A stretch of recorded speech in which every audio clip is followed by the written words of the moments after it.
So this is like, we'll start with just some kind of motivation about threesome. Then the main part will be like telling you different variants of threesome and showing that they're all equivalent. This will be like pretty simple reduction. So this talk will be like a warm up. But they're simple but powerful, and they somehow, they're like tricks that appear everywhere. So don't be deceived by the simplicity. And then Nick is going to tell you about more complicated reductions that use some nice hashing tricks, and then he'll show you some reductions to geometry problems. Okay, so threesome. So this is the definition. So we're given set.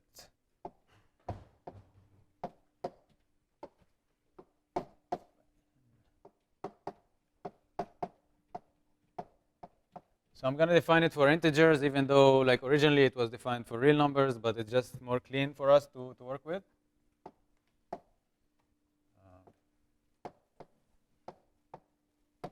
So there are numbers in some range. As I said, it will be a polynomial range. So you can think of it as like n to the 10 minus n to the 10 to n to the 10.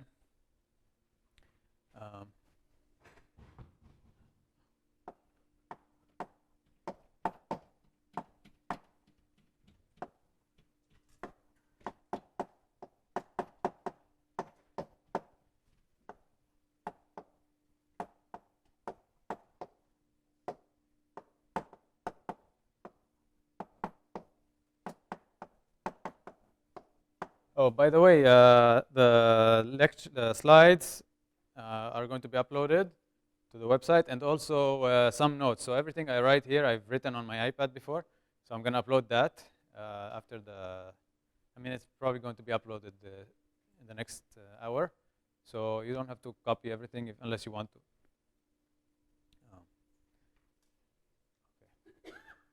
Right, okay, so this is threesome. So we get a set of numbers, and we're asked, are there three that sum to 0? And note that I said distinct. You could define it to be not distinct. So you could pick the same number twice or something. As we will see, like these distinctions, it will not matter. It will be like the same problem. Here, like I said, a plus b plus c equals 0. You could have said a plus b equals c. Seemingly a different problem. We will show like some equivalences. But for now, let's stick to this definition. Maybe it's the most natural.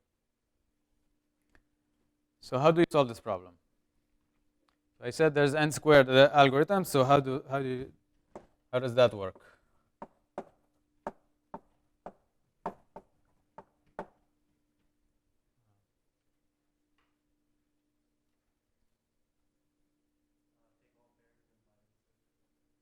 Okay, great. So I think what you're saying is you take all pairs. So for every like AB, you create like a list of all pairs. So you look at what you write here is like the sum. You look at the sum of all pairs, and then you try to find like minus C. For every C, you try to find it in this list. So you generate this list of like n squared size. And then you have n of these lookups.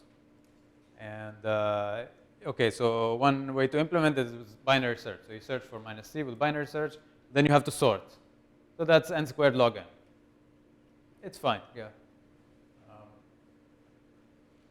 But we could also not sort. Instead, we could do like hashing. So we could just create a hash table in which we store for every pair, we store the sum. And then we look up in the hash table whether minus C is there.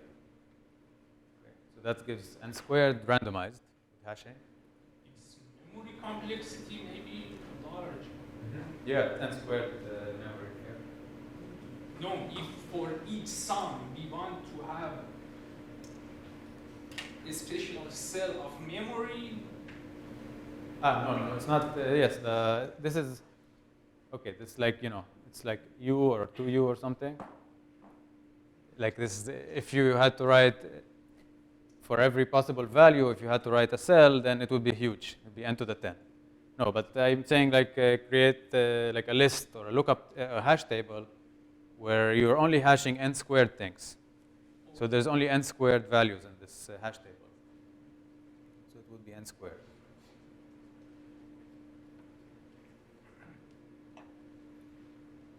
Does anyone see how to do it without the log and without randomness?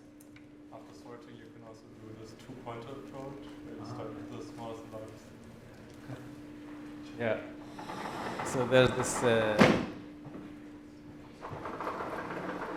there's this trick that I guess it's useful for like Google interviews or something. So you sort the list. So it's just the one list. So it's only n log n to sort it. And then for every c, you're trying to find the pair ABs that the sum is minus c. So you start with 2 pointers. You put one pointer here. So it's like your A candidate. And one pointer here.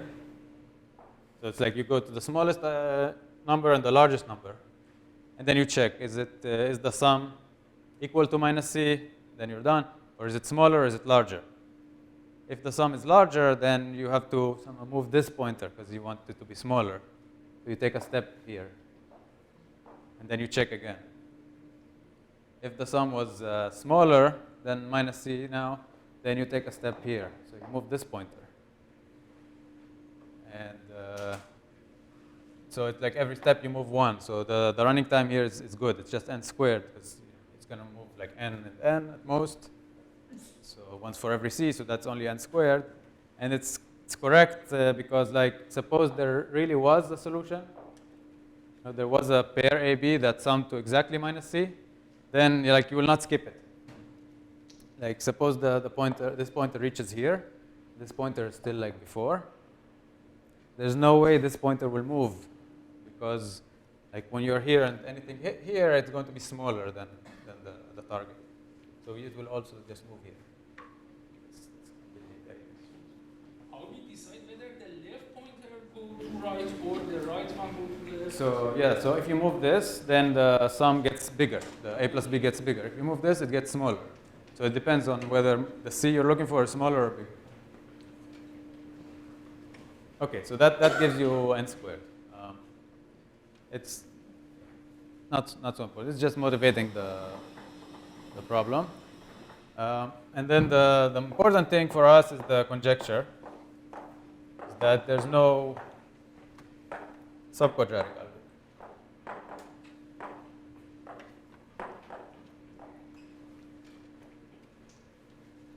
This is the best. And as I said before, this is coming from like the geometrists and so on.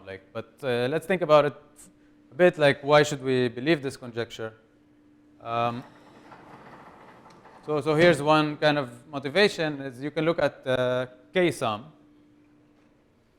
So in k sum, it's the same problem, but you are looking for k.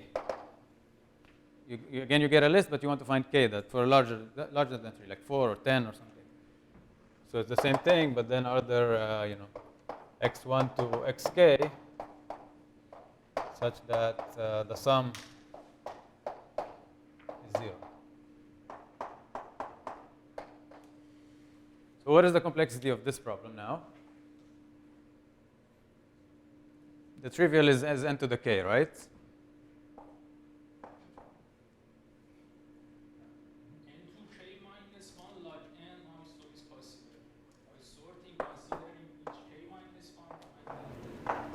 Okay, yeah, one way to do like something analogous here is n to the k minus 1.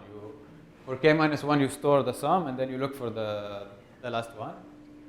And we do better. You can do n part k by 2 c. Right. Right. So how does that work? Just alt sums of peoples up in part k by 2 and then just check if the minus of that exists. Exactly. So you hash like you take k minus 2 and you hash them. Then you take k minus 2 and you look for the sum in the other.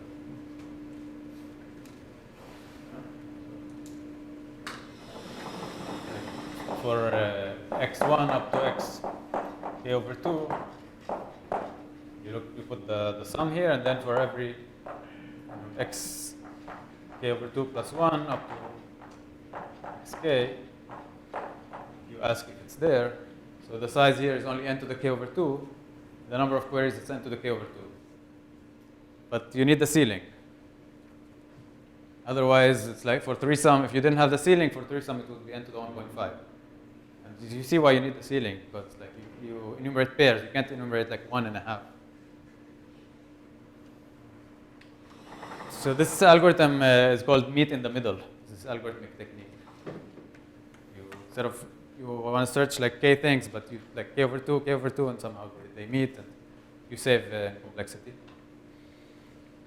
Okay, so this is the running time, and there's also a conjecture here, the k-sum conjecture, and is that this is the best.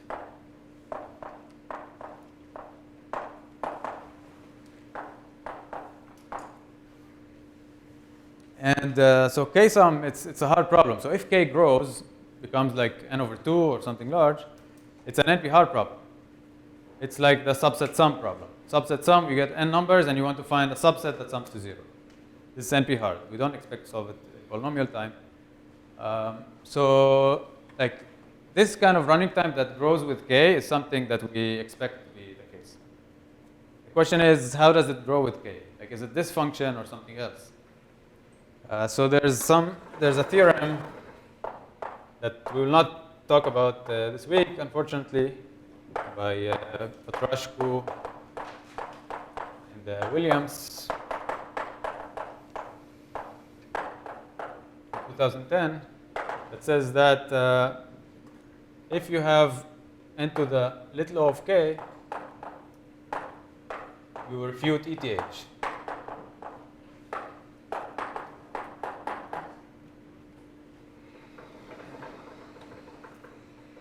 So ETH is this thing about SAT. It means you solve SAT in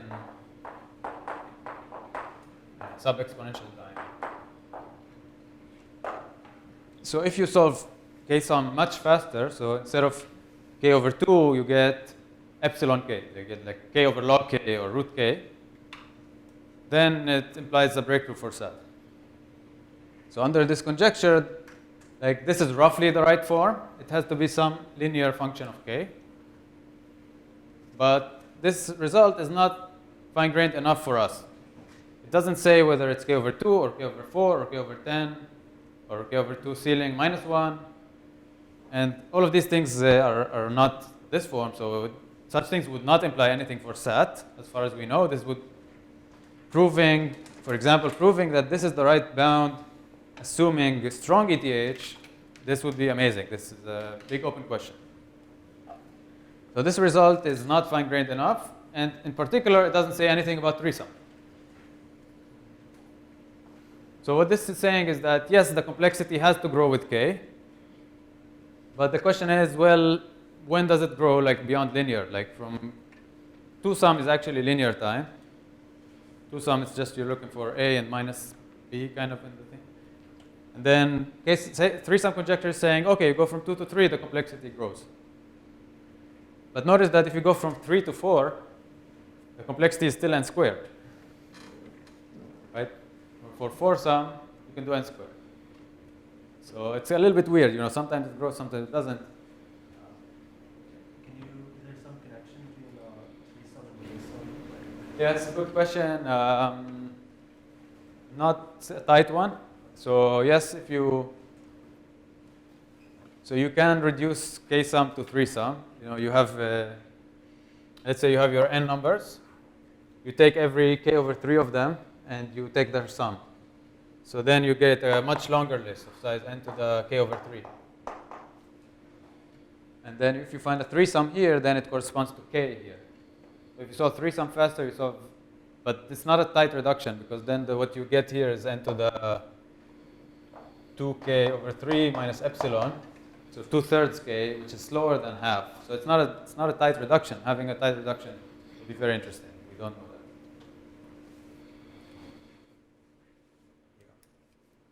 But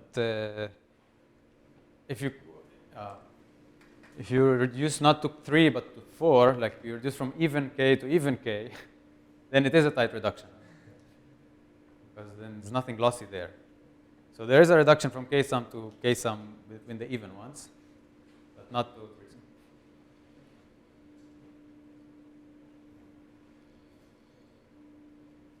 Okay, so that's like, this k sum story is like maybe making you think that, okay, maybe 3 sum is hard.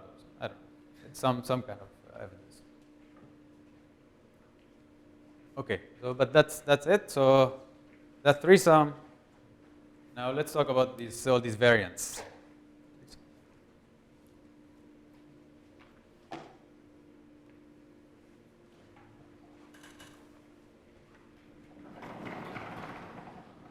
So the first variant we will look at is the finding problem. So here I defined it as a decision problem. Just saying yes or no. Is there a 3 sum or not? But now let's say I want you to find the 3 sum. So you have to return the triple that sums to 0. So 3 sum finding.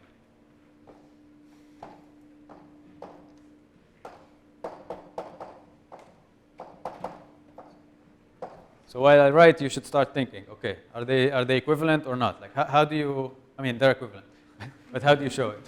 So how do you, I give you an algorithm that just decides, how do you get the triple? At the same time, like it should be as efficient as possible. 3 sum finding. So it's the same thing, but now return.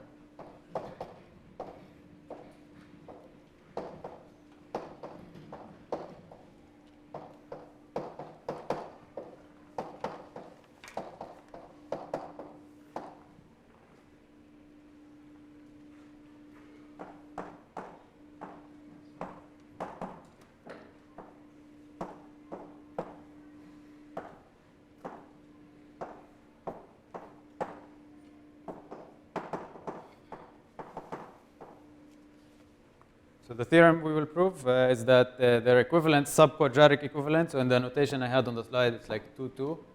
You solve this in sub-quadratic, you solve this in sub-quadratic. Yeah, don't worry about the 2. Yeah, go ahead. The algorithm. Let me just write the theorem in more detail. So what we'll show is that if 3 sum is in t of n time. So what we will show is even more than this. It's not just a subquadratic. It's more like, any time you get for 3 sum, you get it for the other problem. So it's an even stronger statement. So if 3 sum is in time t of n, then 3 sum finding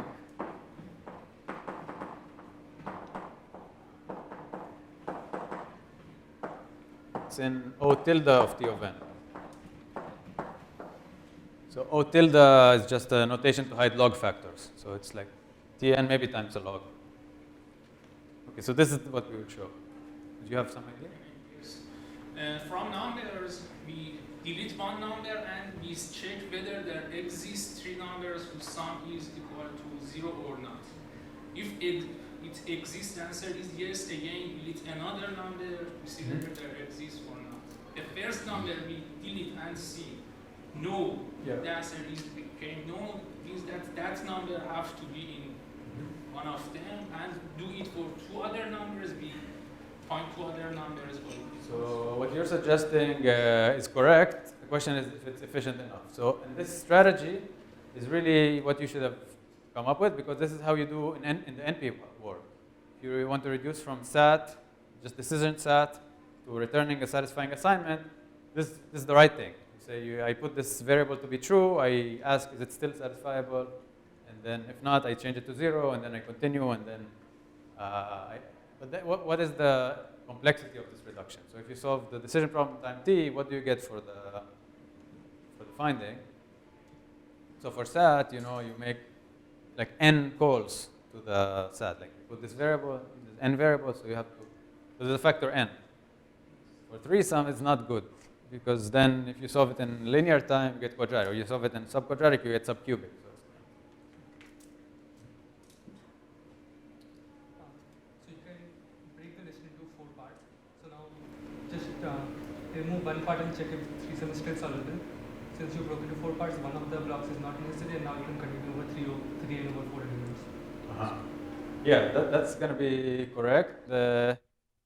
Let's see.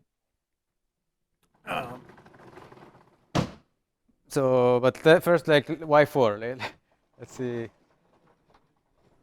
Yeah. So the idea. Okay, let me.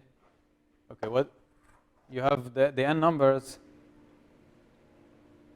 Breaking them to 2 will not work. So that's why he's suggesting 4. But let's see. Okay, I'll just go with 4.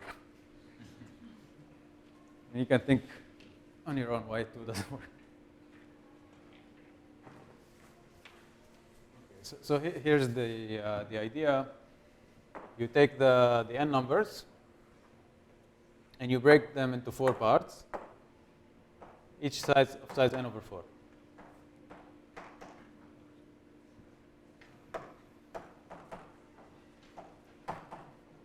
And now you remove one part, and then you ask, is there still a threesome?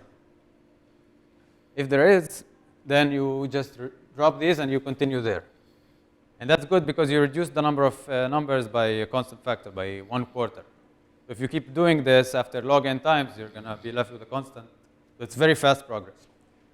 If you don't find a threesome in this, when you delete this, you might not find a threesome because maybe the threesome was using a number from here. Then you try to remove this, and you ask again. If you didn't find, you remove this, and you ask again, and so on. The point is, that's why the 4 works.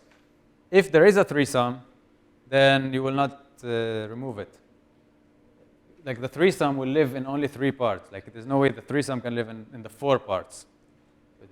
Just 3 numbers. So there will be one of the 4 attempts in which you don't remove any of the threesome, and then you will continue there.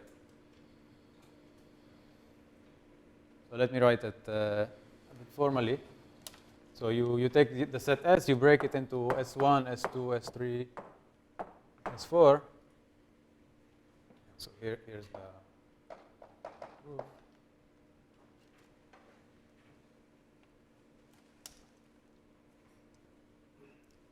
So now, let Si prime be S without Si. So note that the size of Si prime is just 3/4. Then you call threesome on Si prime. And you do this for all I from 1 to 4. So you make 4 calls to threesome, to the decision problem. And then you just recurse.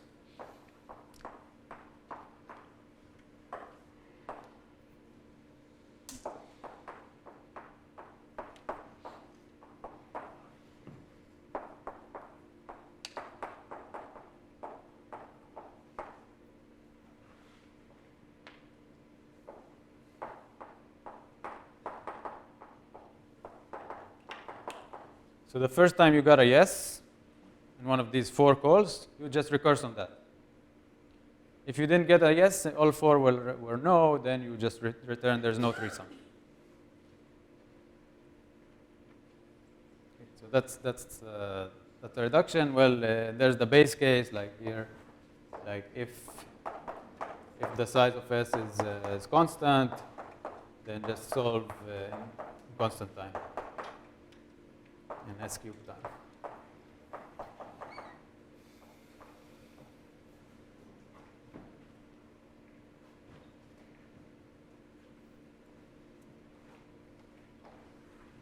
So what is work, right? The correctness. So we already discussed. If there's no threesome, well, you will not find a threesome ever. If there is a threesome, then at least one of the recursive calls will be a yes, so you will not fail. Correctness is easy. Now, what's the time complexity of the reduction? So this is an algorithm that solves the finding problem. At the end, like once it's constant size, you will find the threesome. What was the running time here? The t for finding, it's at most 4 calls to the decision plus 1 call. So you recurse once, you don't recurse on all 4. There's only 1 call to, which is a recursive call to the same algorithm, but on 3 over 4 times n of the size. It's not a good place to write.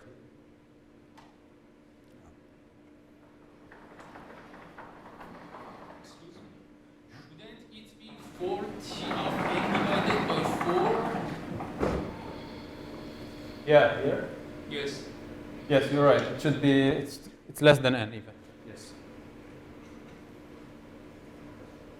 But this is enough, right? This is already O of t of n.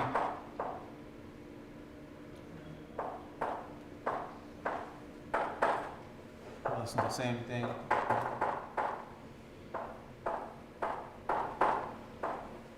So, after log n recurs, this thing will repeat log n times at most. Each time you're paying t of n, so maybe it's t of n times log n. And you're done. This is O tilde.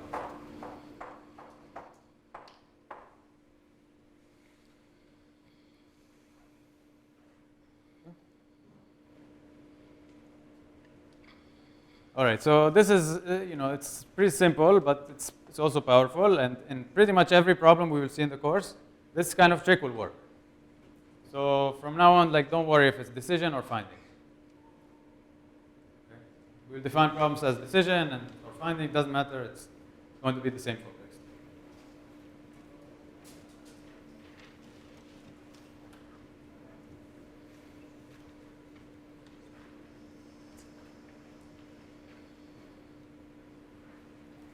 So now, here's another version.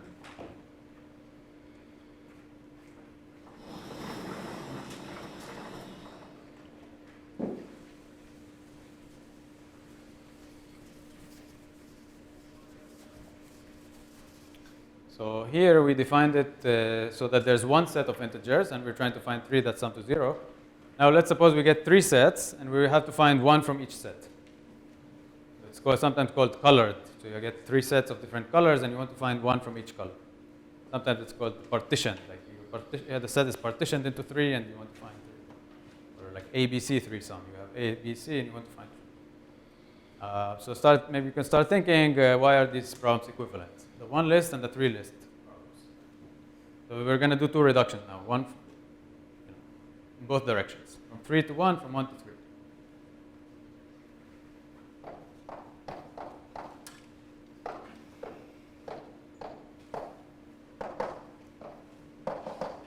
So we're given 3 sets.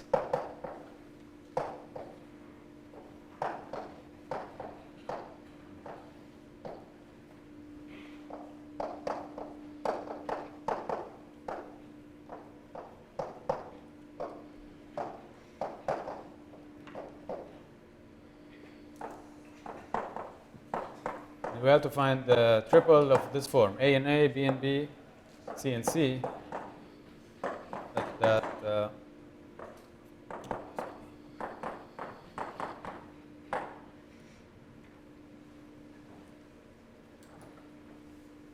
Okay, so does anyone have any ideas for some reduction either way? I think from regular to 3, like a random assignment sets, you do enough for that. Okay, let's see.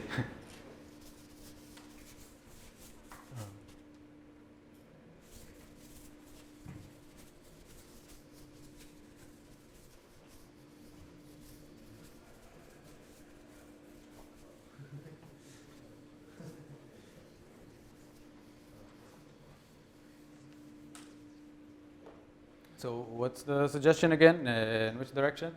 I guess, yeah. To point out, you could just duplicate the set 3 times. Duplicate the set 3 times. So this is from one set to 3 sets. So we have the 3 sum here. So we have one set. This. And now we're going to create 3 sets. ABC. So you're saying just duplicate. So all 3 will be the same set S. And now you're saying if I solve this problem, the color problem, I get the solution to 3 sum. I guess you're saying like, there was some triple here. Well, now I can just pick the first one from here, the second one from here, and the third one from there. I guess you asked that. You might take the same number twice. Right. So there's a bit of an issue here that I might pick the same element twice, and that's not allowed in my definition. I want the triple that's distinct. So this would have worked if we were defining 3 sum to be like not care about if it's distinct or not, but let's care. So maybe you multiply all the numbers by 2, subtract 1 from the first 2 and add 2 to the second one. This is Third one. So sorry, add 2 to the third one. okay. This is in which direction you're trying to go? No, what it is? Same. Sorry. Just to present curve, so the answer can be caused by probability and solver transition. Yeah. That's going to work. Let's see. For 3 set to 1 set, you can just do like an arithmetic transform on each of the Okay. Yeah. So let's start with 3 to 1 because it's a bit easier. So we have 3 sets, and then we want to create 1 set. So how do we do it? What's the suggestion? You can do this like for the first set you transform everything to say 7x plus 1, for the second one 7x plus 1, for the third one 7x minus 3. Okay. Or maybe a larger one. You could also just have each number be a tuple now, and like all the ones in A have the last element of the tuple be 2, and all of them be the last tuple 1, and all of them be minus 3. You have to.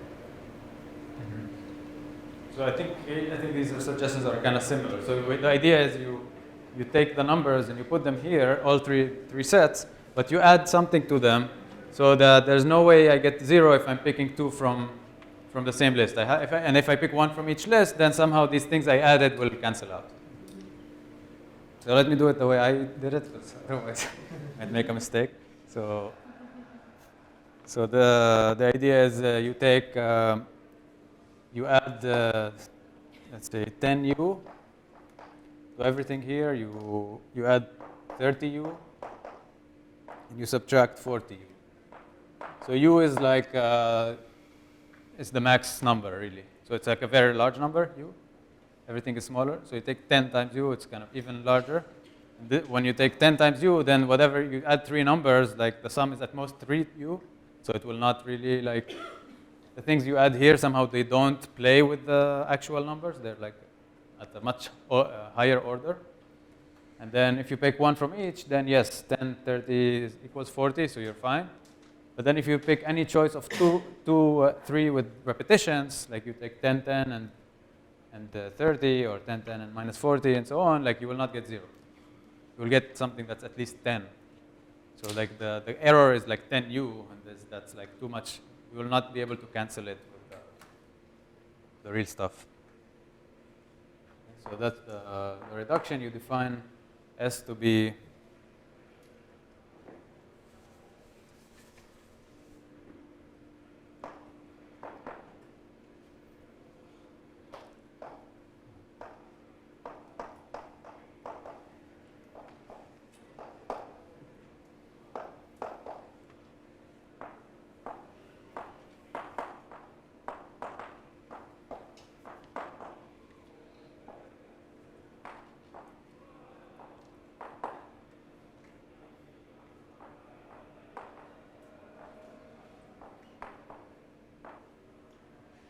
okay, so Right, so you had A, B, C, you define the set S such that you take everything in A, you add 10U. You take everything in B, you add 30U. You take everything in C, you subtract 40U, you get one set. And the claim is that this is correct. So there is a three-sum here if and only if there is a three-sum here that picks one from each set. And there's no new three-sums. So if there was no three-sum here, then there will not be a three-sum there.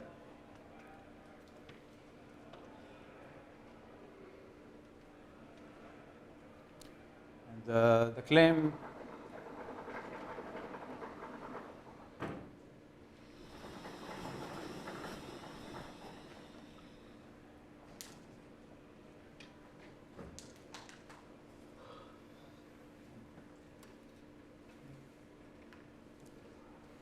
the main claim is like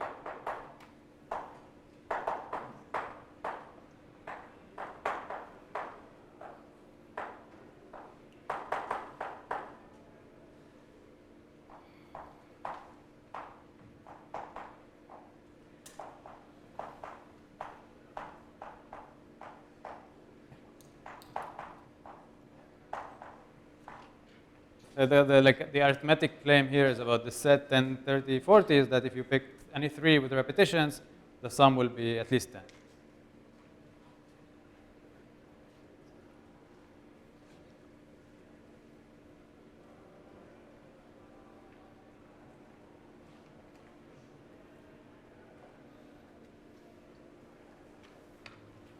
Is clear, or should I talk more about that?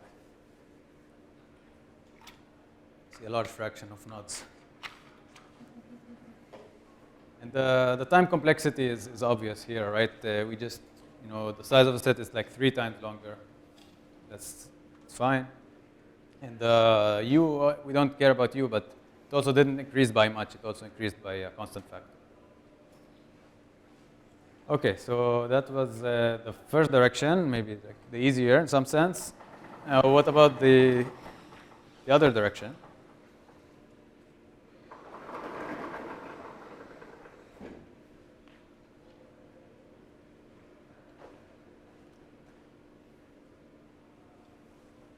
Right, so what we've shown so far is we can reduce color threesome to threesome.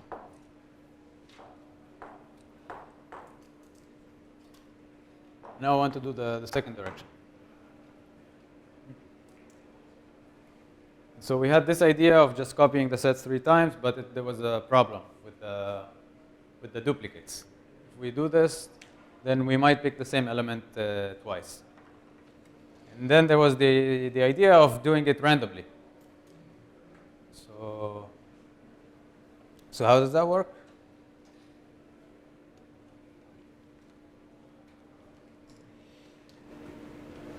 If you just pick a random tree partition and solve it with all three trees, or all three different constant.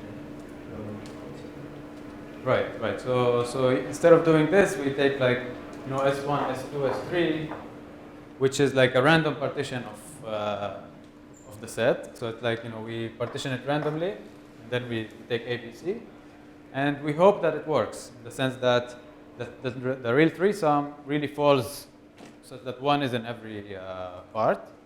This will happen with some constant probability. Like, each one will fall in the right place with probability 1/3. So all 3 will fall probability 1/3 cubed.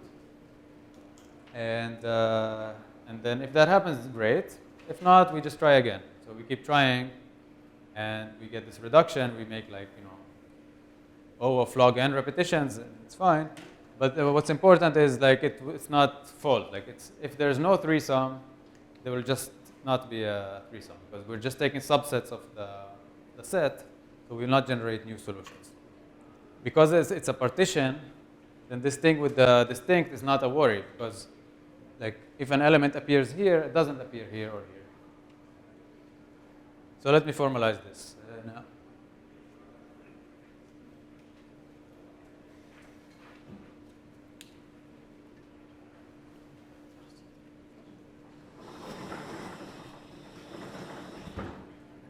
So how many of you have seen color coding before?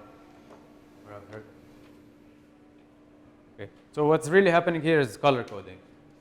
So it's a really useful technique for going from like a problem like on one kind of thing to problem that's colored. Like you want to find k things, now they're colored into k parts, and you want to find one from each. It's super useful. It's going to be super useful for us in this week. Like if you have a problem on triangles and graphs, you will assume that the graph has 3 parts and you want to find one from each. You have k-sum, you could also do this. You have k-lists and one from each. It's going to create our life much easier. And for the next, like for other variants that actually will be on the homework, on the exercises, like I don't know how to do it without color coding. With color coding, it's going to be very easy to do. Like you do color, like you take 2 variants, you look at the colored thing, then you can easily reduce. But without it, it's kind of complicated. And you can start thinking, if you want, like, let's say I want to show the equivalence without the distinct. How do you do this? If you've already seen this color coding, so you can just think about ahead.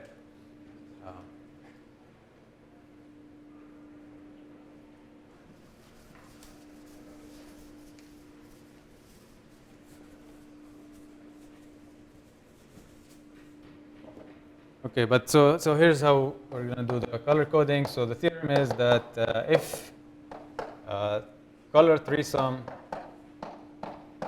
is T of n time,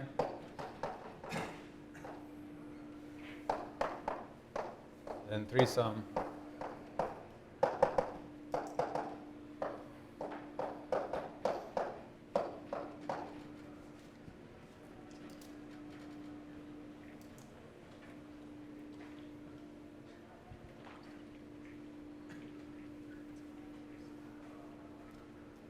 So here's the reduction. So we will repeat a bunch of times, like 200 log n times.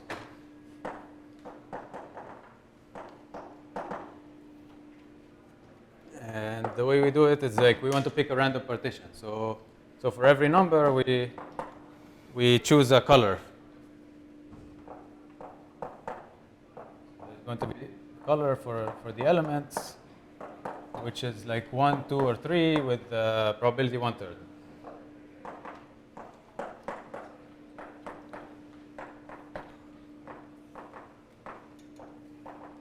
And this determines which set this number is going to assign to. If it's 1, it goes to the first set. If it's 2, second set, and so on. So we define the 3 sets.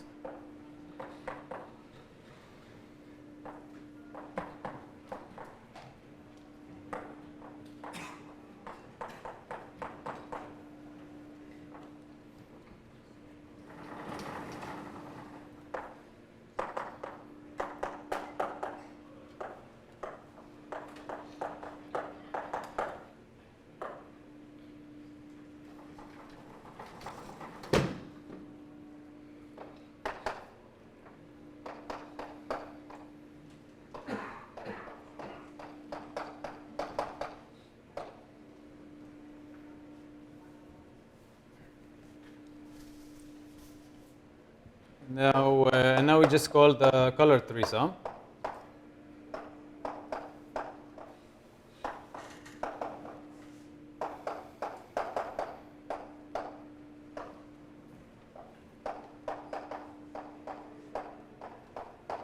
So we just call the color threesome. If it returned yes, we know that the answer is yes. Otherwise, if all these 200 attempts fail, then we return no.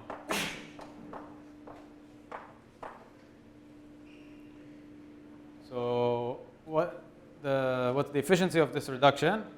It's pretty efficient. It's just a log factor. We have n elements. We break them into n/3 each. That's like n. And then we make a call. Then we do this of log n times. So if we solve it in time t, we solve the other one in times t times log n. So the time is fine.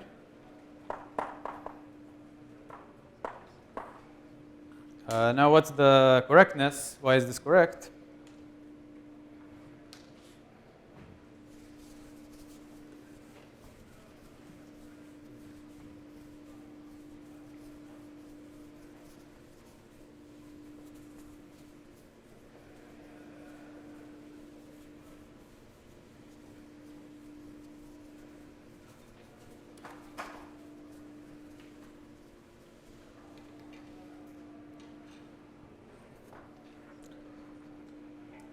So the claim is that for any triple, so as we were saying, what's the probability that it is colored correctly?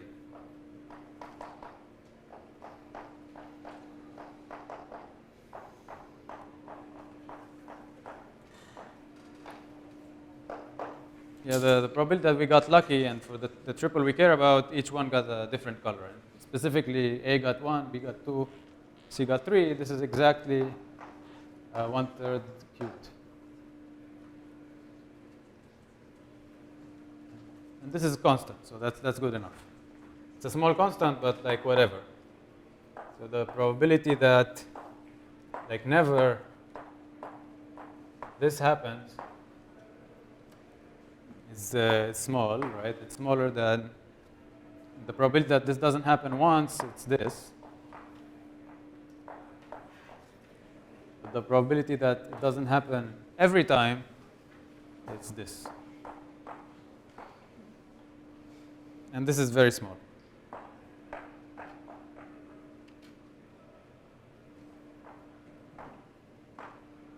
So like this is like 0.1, 0.1 to the power of 200. It's this. So this is less than 100.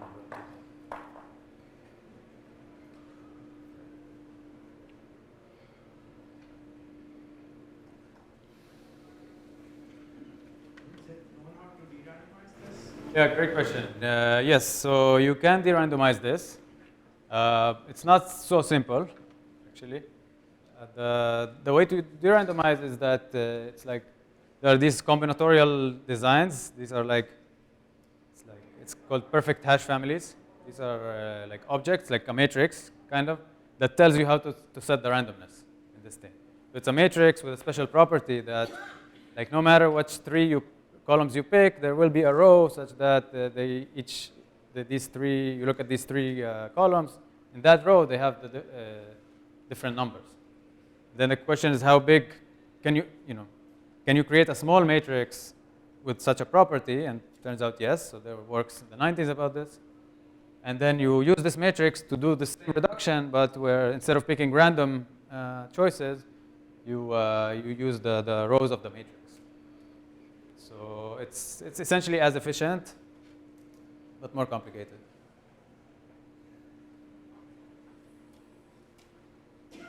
So how small does the probability have to be for this reduction? Which probability? So we defined it to be like 1 over n to the 10, just arbitrarily. The failure probability should be 1 over poly n. But I mean, you could have repeated more, right? This 10 could have been 100. But I mean, like, we're justifying that so this. Oh, like 3 sum. Yeah, I guess I'm just wondering, like, how do we justify that? Because the probability is small, but it could say, right? So it's just like, how small does the probability have to be for us to argue that this reduction indeed works? I think like any constant, like if it failed with probability, 1/3 or something, it's fine. Because then you can repeat. This has one-sided error. Like if the answer is no, then it would be no. If it's yes, it fails with probability something. So you can just repeat many, many times. If any constants, if you repeat it like log n times, it becomes a polynomial. We don't care about log factors. I think to de-randomize this, you don't need perfect hash families. So if it's 2 sets instead of 3, then you can just think of binary representation as of the indexes. For any 2 of them, there is some index where it's 0, 1. You can generalize this to 3 as well by using a tuple. A pair of, then duplicate the binary representation and go over all possibilities. Nice exercise. Oh,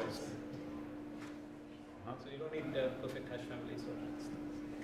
nice. But for k, then it's Yeah, for k it won't generalize, but so easily. Yeah. For 2 and 3 it works. yeah. So sometimes you can de-randomize this better than this hammer of perfect hash families, but perfect hash families will always work. Yeah.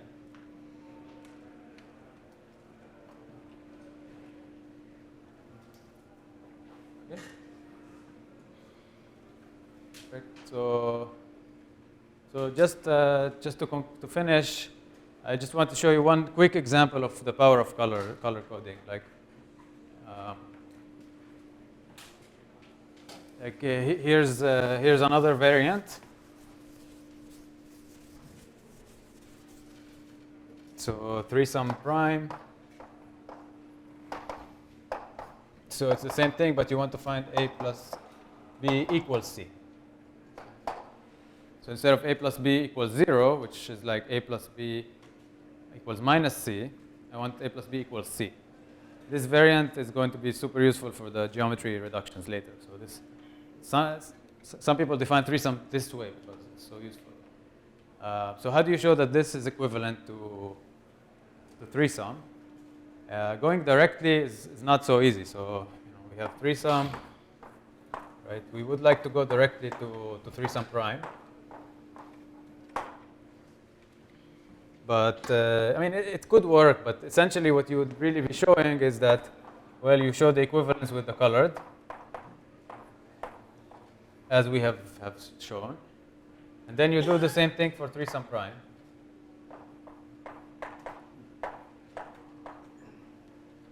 Which follows the same tricks, like color coding in one direction, in the other direction you add something, like some arithmetic thing. Has to be a bit different, whatever. And then you show this. And this is very easy. So why is that easy?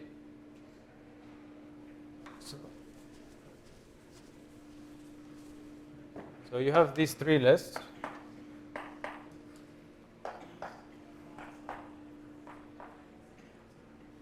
Right? So you have the first list. Let's say you want to solve 3-sum here. So you want a plus b plus c equals 0. How do you define the sets here? Here you're looking for a plus b equals c. Sorry? Exactly. Yeah. So you go like a, b, then minus c. You just invert one of the sets, and then this becomes this. Super easy.